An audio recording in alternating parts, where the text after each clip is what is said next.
ডান না ডন? যদি ওই নামে আসে তো কি করবেন? পারলাম না না না না না না, এটাই আল্লাহ বুঝাইতে চাইতেছে। আমি চালাই তো চলো যুবক, আল্লাহ যৌবন দিছে, চালাই তো চলো। নাইলে আমি হাদিস দিতেছি, আল্লাহ বলে লাবতালাআতিল আরদু ফি বাতনিহা, আমি চালাই দেখা চলিস, নাহলে জমিন তোকে এক কদম দিতে দিত না। লা আগরাকাতিল বাহরু ফি কারিহা, সমুদ্র তোমাদেরকে তলদেশে নিয়া ছাড়া ছাড়তো না। লা আহলাকাতিল মালাইকা, ফেরেশতা জায়গাটা জায়গায় চটকায় সাইজ করতো। বিশ্বাস হয় না? অ্যাড্রেস আমার থেকে নিয়ে যান, আমি ঘুরতে ঘুরতে দাড়ি পাকায় ফেলছি, আমার এনার্জি শেষ করে ফেলছি ঘুরতে ঘুরতে। এগুলো সব আমার চোখে দেখা আছে। জান জান, কোরআনে যত জাতির ধ্বংসের কথা আছে অধিকাংশ একটা আটটা হবে, হিসাব করলে বাকি আল্লাহ আমাকে চোখে দেখায় দিয়েছে। আমি চোখে দেখা এসে আপনাদেরকে বলতেছি। আল্লাহ বলে চলতে দিতাম না, আমি চালাই বিদায় চলো, নাহলে জমিন চলতে দিত না, নাহলে সমুদ্র চলতে দিত না। ডেলি 550 লিটার অক্সিজেন নেই আমরা, 550 লিটার। যুবক 1 টাকা বিল চায় না তোর কাছে, যৌবন দিয়ে তোকে চালাইতেছে, তাই না? তারপরও ডেলি 5 বার ডাকে, একবারও বলো আমি ব্যস্ত।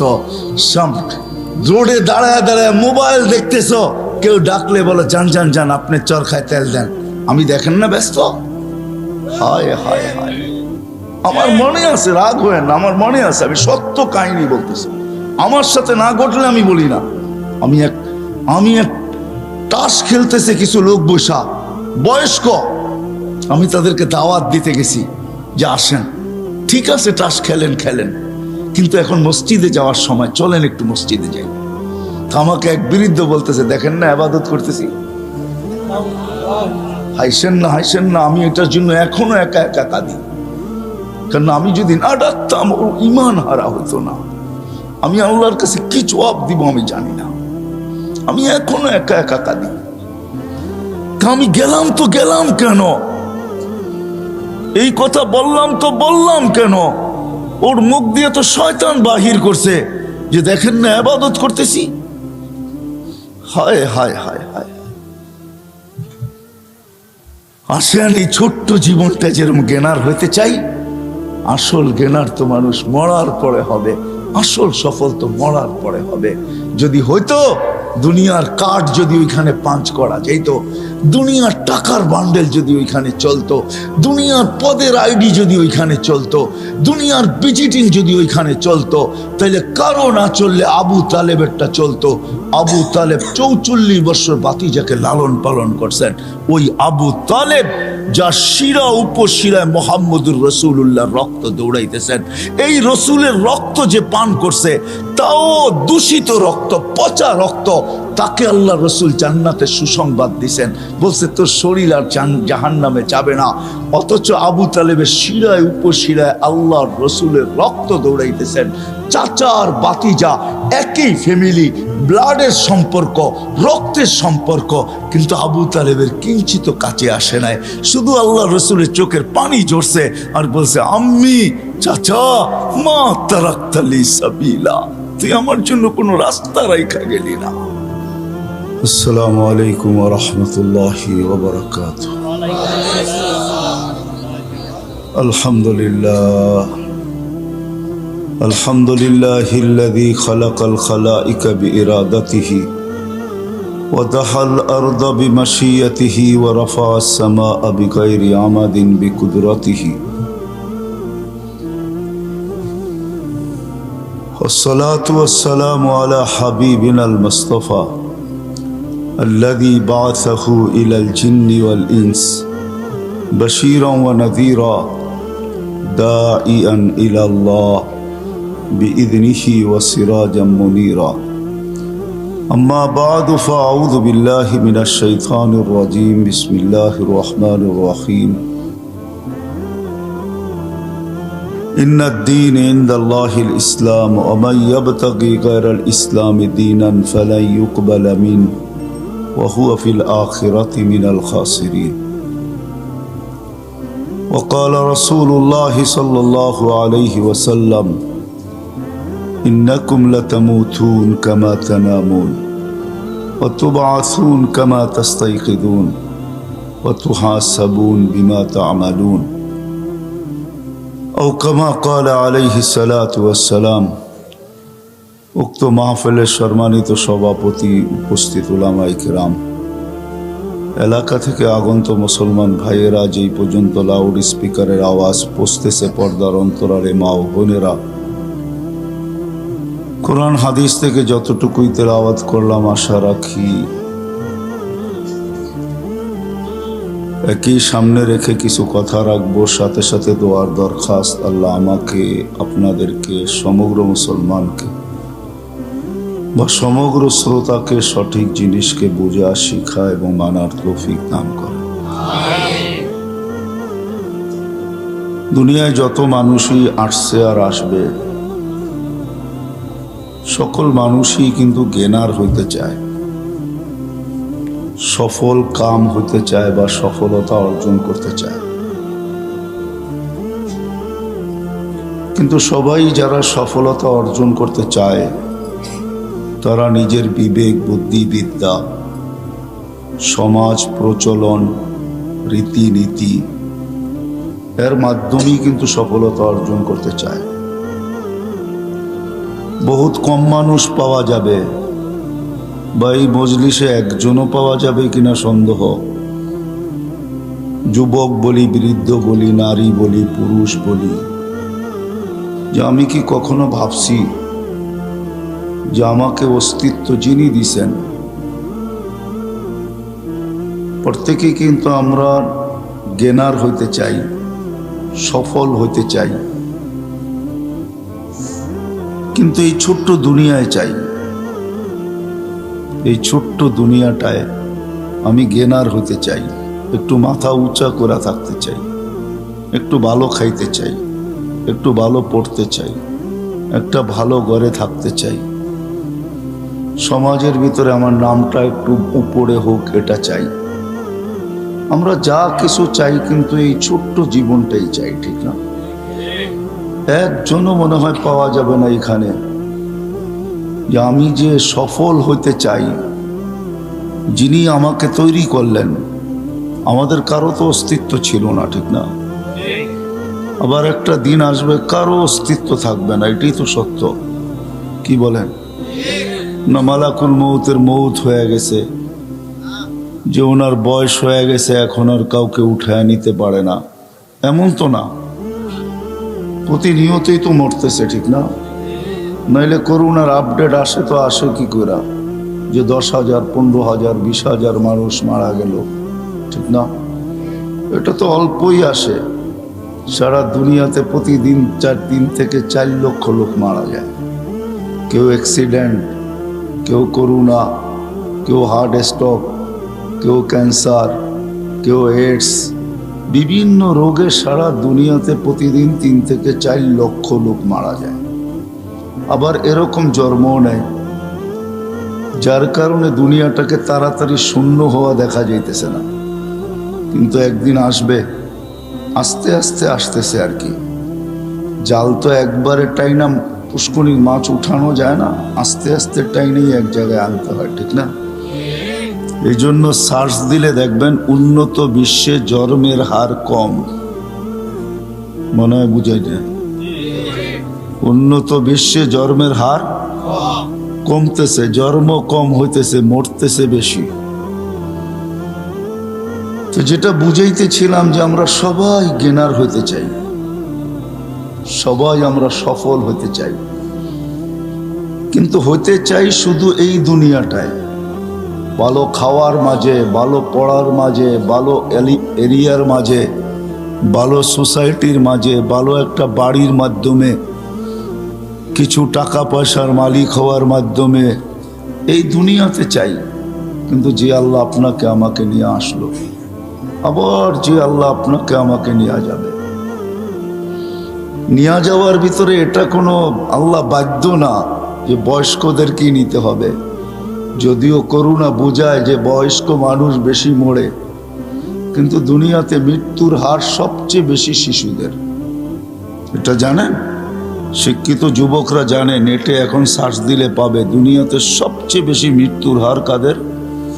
শিশুদের, তারপরে হলো যুবকদের, তারপরে মৃত্যুর হার সবচেয়ে দুনিয়াতে কম হলো বুড়াগো। তো দুনিয়াতে শিশু মারা যায় সবচেয়ে বেশি।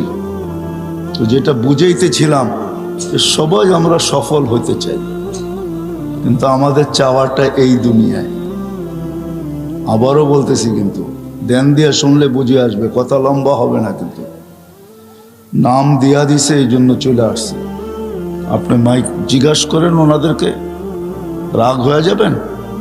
জিজ্ঞাসা করেন আমার থেকে কেউ ডাইরেক্ট ফোন করে তারিখ নিচ্ছে কিনা, জিজ্ঞাসা করেন। এখানে বসা আছে, কেউ নেয়, কিন্তু নাম দিয়া দিছেন যুবকদের সংস্থা। এরা মুখ দেখাইতে পারবে না সমাজে, এই জন্য চলে আসছি। পরে অপব্যাখ্যা কেউ করেন না, আমার থেকে ডাইরেক্ট কেউ প্রোগ্রাম নেয় না, কোনো বায়ার মাধ্যমে প্রোগ্রামটা নিছে। আমার আরো অনেকগুলো প্রোগ্রাম আজকেই আছে, যদিও আমি এমপি মহোদয়কে খুব ভালোবাসি। ওনার নাম দিছেন, আমি ওনাকে খুব লাইক করি, কেননা আমার নামে নাম তো। আর জজের নামে যদি নাম হয় তাহলে অর্ধেক ঠান্ডা এমনি, ঠিক না? নামে নামে জমে টানে বলে না, নামে নামে একটা মহাব্বত আর কি। এই জন্য যুবকদের মুখ কালা না হোক, এই জন্য চলে আসছি। নাইলে আমি 1.5 ঘন্টায় আসছি, আপনাদের 1.5 ঘন্টারও বেশি লাগছে শুধু আপনাদের ইয়ের থেকে আসতে, মদনপুর থেকে আসতে। পুরা রাস্তা প্যাক। তো কথা লম্বা হবে না, বিদায় যতটুক হবে অতটুক যদি ধ্যান দিয়ে শুনি, আর দোয়াও করব, আপনারাও দোয়া করেন যেন দিলে গাইথা যায়। এতটুক কথাই যদি দিলে গাথে, তাহলে হয়তো কিছু একটা রাস্তা আমরা পাবো। আমাদের সামনে রাস্তা দরকার, রাস্তা বন্ধ। তো যেটা বুঝাইতেছিলাম, আমরা সবাই গেনার হইতে চাই। যুবকও সফল হইতে চায়, নারীও সফল হইতে চায়, পুরুষও সফল হইতে চায়, গায়ে গ্রামের মানুষও সফল হইতে চায়, রিক্সাওয়ালাও সফল হইতে চায়। আমরা সবাই সফল হইতে চাই, কিন্তু আমাদের চাওয়াটা শুধু এই 60-70 বৎসরের জীবনে। ওটা একটা ভালো সোসাইটির মাধ্যমে, ভালো কিছু কাপড় চোপড়ের মাধ্যমে, ভালো কিছু খাওয়া দাওয়ার মাধ্যমে, ভালো একটা বাড়ির মাধ্যমে। কিন্তু আমরা কোনোদিন ভাবলাম না যে আল্লাহ আমাকে নিয়ে আসছে। আবার দেখতেছি দুনিয়ার মানুষগুলা প্রতিদিন উঠে যাইতেছে, একদিন আমাকেও উঠে যেতে হবে। এই এলাকায় বহুত বাড়ি পাওয়া যাবে, বাড়ি আছে বাড়িওয়ালা নাই, বিল্ডিং আছে বিল্ডিংওয়ালা নাই, মেইল আছে ফ্যাক্টরি মেইলওয়ালা নাই, ফ্যাক্টরি আছে ফ্যাক্টরিওয়ালা নাই, রাজত্ব আছে রাজা নাই। নাইলে রাজা বিক্রমপুর কোনোদিন নাম এখনো আছে, তাকে রাজা বীর বিক্রমই বলা হতো। রাজত্ব আছে কিন্তু রাজা নাই। একদিন সন্তান থাকবে, মা বাবা থাকবে না। একদিন মা বাবা থাকে, সন্তান থাকে না। বহুত মানুষ আছে, মা বাবা আছে কিন্তু সন্তান নাই। দিছিল আল্লাহ নিয়ে গেছেন, একজনও নাই। না নাই? আমরাও থাকবো না, চলে যাব, কিন্তু একজনও আমাদের নাই। আমরা সবাই গেনার হইতে চাই, সবাই আমরা সফলতা চাই, সবাই আমরা সফল কাম হইতে চাই, কিন্তু এই ছোট্ট জীবনটাই চাই। কিন্তু মৃত্যুর পরে আমি সফল হব কিভাবে? আমি কোনোদিন আমার মালিককে জিজ্ঞাসা করি নাই, কোনোদিন মনে মনেও ভাবি নাই। একজনও মনে হয় হাত উঠাইতে পারবেন না যে আমি 1 মিনিটের জন্য, 1 সেকেন্ডের জন্য মনে মনে ভাবছি যে মালিক তুমি যে আমাকে পাঠাইলা, আবার যে তুমি আর উঠায় আনিবা, চিরদিনের জন্য আমি তোমার কাছে চলে আসব। আমি আজকে দুনিয়াতে গেনার হইতে চাই, দুনিয়াতে আমি সফলতা চাই, দুনিয়াতে আমি ভালো খাইতে চাই, পড়তে চাই, থাকতে চাই। তোমার কাছে চলে আসলে আমি ভালো থাকবো কি করে, খাইবো কি করে, পড়বো কি করে, ওইখানে আমি গেনার হব কি করে? আমাকে হাত উঠায় বলেন যে একজন আমি 1 মিনিট কখনো বসে ভাবছি? দাড়ি তো অনেকেরই পাকা দেখা যায়, 1 মিনিটও আমি ভাবি না। যুবকও ভাবে না, যুবক কি মরে না? যুবকও মরে। এই এলাকায় যুবকেরও কবর আছে, যুবতীরও কবর আছে।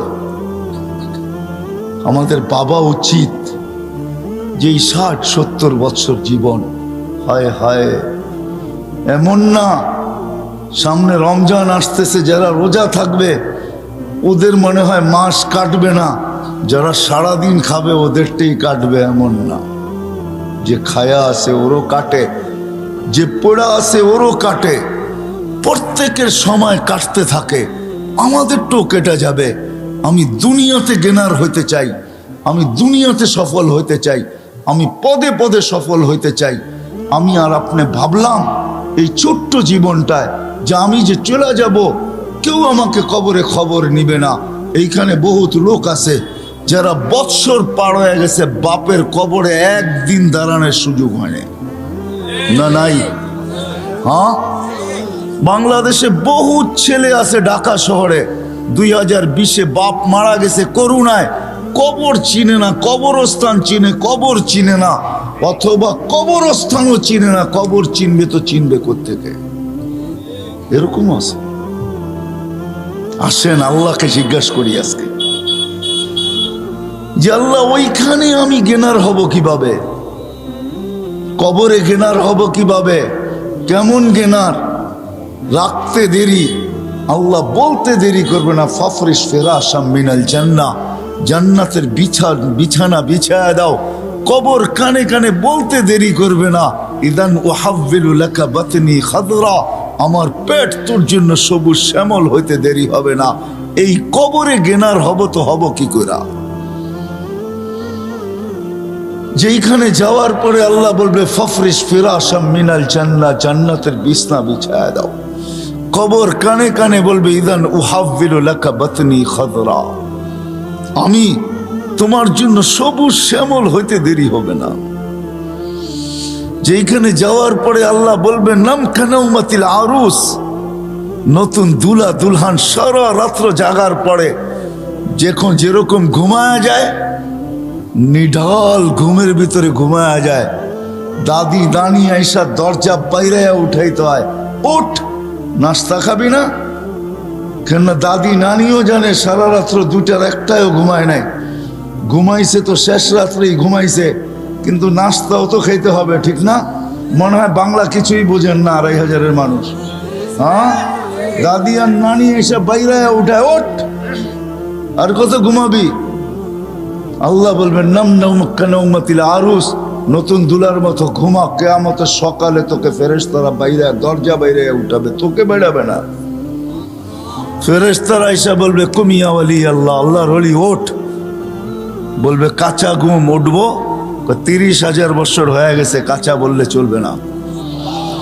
তখন চোখ খুলবে 30,000 বছর, উঠা চোখ ডলবে আর বলবে কোথায় যাব? বলে তাহতা আরশির রহমান, কামিয়াবি এটার নাম, আল্লাহর আরশের নিচে চল। লম্বা ঘুমাইলাম, খিদাও তো লাগলো, মনে মনে আসবে লম্বা ঘুম, ঘুমের ঘোর তো কাটলো, ঘুমের ঘোর কাটলেই কিন্তু খিদা চাইপা ধরে, ঠিক না? যতক্ষণ ঘুমে থাকে তখন পেশাবও ধরে না, পায়খানাও ধরে না, খিদাও ধরে না। ঘুমের ঘোর যখন কেটে যায় তখন সবকিছু ধরা শুরু করে, ঠিক না? তো খিদাও ধরবে, মনে মনে ভাববে নাস্তা, তো ফেরেশতা হাসবে আর বলবে ফুতুরুকুম ইয়াবরুত তাহতা আরশির রহমান, তোর নাস্তা আল্লাহর আরশের নিচে ঠান্ডা হইতেছে, জলদি যা। মনে মনে ভাববে কি খাওয়াবে, তো বলবে ফেরেশতারা জবাব দিবে, মনের কথার জবাব দিবে। ওইখানে bluetooth open, share hit open, দিলের ভিতরে আসতে দেরি, ফেরেশতারা জানতে দেরি করবে না, খাদেমরা জানতে দেরি করবে না, জান্নাতের মানুষগুলা জানতে দেরি করবে না, আমার লোকগুলা জানতে দেরি করবে না, আমার মন্ত্রী পরিষদ জানতে দেরি করবে না, আমার খাদেম খদ্দাম জানতে দেরি করবে না, আমার স্ত্রী পুত্র জানতে দেরি করবে না। সবাই জানবে, আমার মালিকও জানবে যে আমার দিলে কি আসছে, আজকেও জানে, ওই দিনও জানবেন। তো ফেরেশতারা বলবে জান্নাতের মাছের কলিজার কাবাব আর জান্নাতের রুটি। আহা, কিছু খাওয়ান দেখলে এমনি জিহ্বায় পানি আসে, ফায় তো পড়ে, ঠিক না? মনে হয় বোঝেন না, ঠিক না? খালি তেঁতুল দেখলে জিহ্বায় পানি আসে না, মাঝে মাঝে খাওয়ান দেখলো জিহ্বায় কি আসে? পানি আসে। জিজ্ঞাসা করেন গরিবদেরকে, যখন বড় বড় হোটেলের সামনে দিয়া যায় তো জিহ্বায় পানি আসে, মনের ভিতরে ব্যথা আসে। হায়, লোকেরা খায় ফাস্ট ফুড, আল্লাহ তুই পয়সা দিলি না, আমরা ভিতরে ঢুকতেও পারি না, আর এটা স্বাদও নিতে পারি না, খালি বাহির থেকে দেখি আর ঘেরান নেই। এটাও তো সত্য। এই সফলতা কি করে অর্জন করব? আপনি তো গেনার হতে চান।